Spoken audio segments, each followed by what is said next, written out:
မင်္ဂလာပါမိန်းကလေး K-pop အဖွဲ့ Idol ရဲ့ဖွဲ့ဝင်စုံယူချီကိုတရုတ် streaming ကုမ္ပဏီအကြီးစားဖြစ်တဲ့ Tencent Music Entertainment ကနေ Woman of the Year in Music 2026 အဖြစ်ရွေးချယ်လိုက်ပါတယ်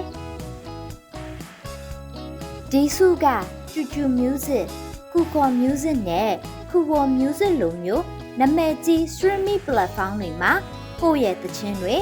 လူကြိုက်များမှုတွေနဲ့လွှမ်းမိုးနိုင်မှုတွေကနေတဆင့်အောင်မြင်မှုအကြီးအကျယ်ရခဲ့တဲ့အမျိုးသမီးအမှုပညာရှင်တွေကိုဂုဏ်ပြုပေးတဲ့ဆုဖြစ်ပါတယ်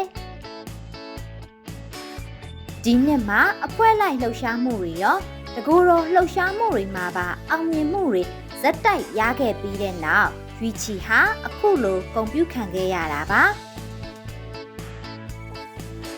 သူကိုယ်တိုင်ပါဝင်ရေးသားထားတဲ့ကိုရော single သချင်း motivation ဟာဆိုရင်လေ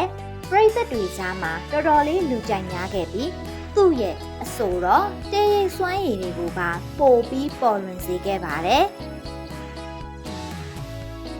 Woman of the Year ဆုအပြင် Singer of the Year နဲ့ Solo Singer of the Year ဆုတွေလိုမျိုးတခြားဆုတွေကိုလည်းဒီ platform ကနေပဲရရှိခဲ့ပါသေးတယ်ပေကျင်းမှာမွေးဖွားခဲ့တဲ့ရွီချီဟာ2018ခုနှစ်မှာ Cube Entertainment ကနေပွဲဥထွက်ခဲ့ပြီးတရုတ်နဲ့တောင်ကိုရီးယားနှစ်နိုင်ငံစလုံးမှာပရိသတ်အခိုင်အမာရရှိထားသူဖြစ်ပါတယ်။ကြည့်ရှုပေးခဲ့တဲ့အတွက်ကျေးဇူးတင်ပါတယ်။